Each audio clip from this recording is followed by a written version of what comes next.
Good evening, everyone, and welcome back to another Supercoach Insider podcast. My name is Swizz, continuing on with our Supercoach Boom and Bust series featuring the 2024 Supercoach winner, Joven. How are you, mate?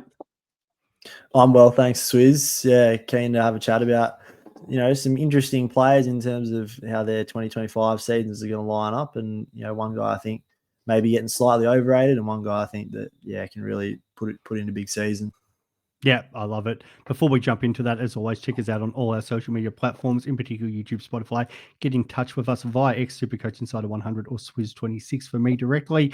There's been some great booms and busts, but no better than having last year's winner come on and tell us what he's thinking. So we'll kick off with the positive, the boom, mate. Who are you looking at as a player who's just going to go nuts this season and looking to have in that champion side of yours? Yeah, so this guy I've opted for someone who's a bit of a lower ownership percentage, even still on the back of a pretty big preseason outing the other day. It's Adam Cerra. I just think he's, a guy that offers a good value in the midfield. He's only priced at 83, I think he's priced at. We've seen him go 107 just the year before. He's had a wretched run with injuries, but this season, this preseason, he's actually avoided. I think he missed one match simulation, but it was because of his wedding. I was sweating on that a bit.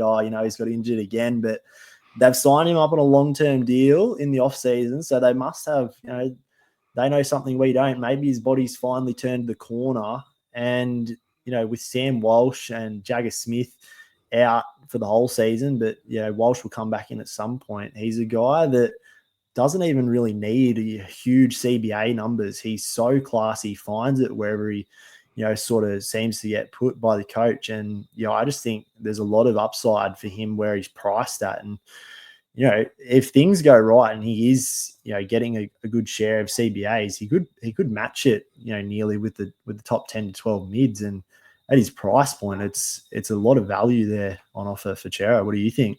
Yeah, mate, he's been in my side for most of the preseason. He's very much locked in at the moment. Haven't even looked like moving him over the last few weeks. As you said, went nearly 108 2 seasons ago. They paid big to get him across from the Freo Dockers. With no Walsh, he's that second banana in the midfield. Even when Walsh comes back, he's still locked in. Hewitt pushes to the fourth guy. No Matt Kennedy there. We're not even worried about Jagger anymore. The start of the season, more importantly, Richmond. So Cerra's getting no attention in that game. North Melbourne and West Coast, again, even if they wanted to put some work on, it'll be Walsh if he was back, but it's most likely going to be the skipper, Patrick Cripps, or they're going to go one of the runner guys. So it's not going to be Cerra. And he also, in that first 6 weeks, plays the Western Bulldogs, who are beaten up in that midfield, and there's no Treloar and no Bont. So it's literally Libba and the kids. So you could have not asked for a better sort of 6-week period for 4 of those matches for a guy like Cerra who's going to come in, run around and do whatever he wants. And we're talking about a guy who's priced at 83 and could easily during that period go, 110, 115, 120. It's not out of the equation. It's 120 for the first 6 weeks. And then all of a sudden this guy's flying. He could be one of the leading midfielders. Then what will end up happening? He'll probably slow down a little bit. Walsh comes in, but it doesn't matter because those who have started him have got the points on field and then also got the cash boost. And then people will be probably scrambling to have to burn a trade to get him in. So I'm all in. Yeah, I think it's just such a good player to be priced at that point. It's really the only question mark is his body. Will his body hold up? He's got the role. He's got the scoring pedigree. We've seen it before. But yeah, I think his body can hold up, and even if it doesn't, we've got best 18 early on. It's not going to hurt you from a points on field perspective, even if he gets injured later on, because we've got the flex position this year, and he just if he gets on a good run, he's going to make you a lot of cash. Where if you need to trade him at some point, it'll be nearly a sideways to any underpriced premium that you want, and then you're on your way. So yeah, I like Cerra this year for sure. And I think people forget the fact that if you look back to the 2017 draft, so Cam Rayner is now a premiership player, one of the best half-forward players in the comp. Brayshaw went at 2. Paddy Dow did not work out. That's fine there. There's always somebody that doesn't. Number 4, LDU. And then the 5th player in that draft was Adam Cerra. So the guy was all class through his junior years, and it's just sort of injury that has resulted in him probably not being seen the best of him that we've only seen for one season. And Freo obviously did not want to lose him, but he came, has come to Carlton and come back home. Eastern Rangers boy who 188 centimeters, perfect height, perfect build for that midfield, and coming into that period now where he's got the 129 games under the belt. I think it could be Cerra's world. Yeah, absolutely. He's in his prime as a midfielder, and with a full pre-season under the belt, it's one that I'm really excited to see what he can do. And then the flip side, mate, who's the guy that people are owning, but you just don't think who's going to get the job done in 2025? Yeah, so he's actually, I liked him a bit more at the start of the preseason, but the more I've thought about it, the more I just don't know what the role is going to be like for Luke Parker at North Melbourne, and I think they've got a lot of really good young midfielders that, and even with Wardlaw out, it's a busy midfield in there. I think North Melbourne would be opting to play LDU definitely as the first guy. And then Sheasel, they want him around the ball for sure. And then even like a Tom Powell, there's been so much talk about, he's the midfielder of the future. He came through with big junior numbers. He's finally, he's figuring it out this year. And then Parker sort of falls in where he is quite a good forward. He's a good mark. He's kicked goals throughout his whole career.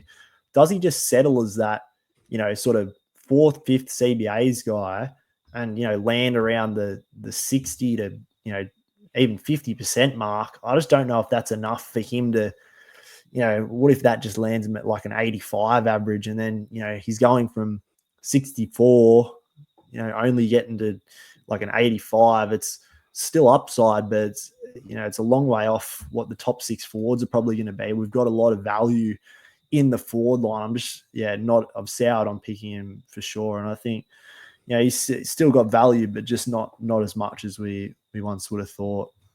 Yeah, 20% of teams at the moment, and with all that value we do have in the forward line, be it the rookie players or the guys around these sort of price. So some have got Sanders. Now you've still got Bailey Smith, Rankin, and Horn Francis as your higher price players. There's just so many other options, and I just don't understand why you go Rolly Garcia. Not Rolly Garcia.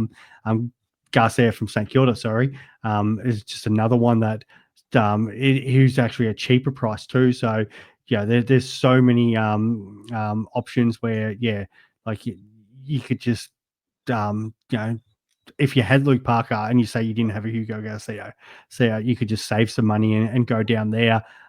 So I just don't see the worth in the pick. As you said, again, midfield time is probably not going to get as much as what he needs, and I think he's there to play different roles as well. Like they're going to need him around the forward line. They're going to need him to fill gaps. So there'll be games where he'll get odd spikes, but there'll be a lot of inconsistency there, depending on what role he has to play on any given week.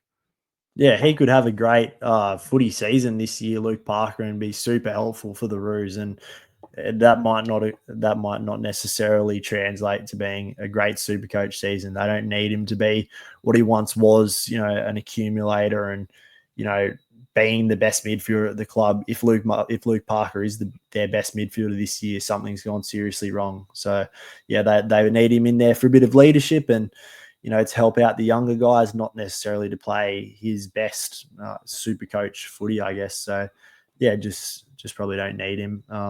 In my side with the value options opening up. No, I love it, mate. So thank you. We appreciate the wise wisdom of the current champion.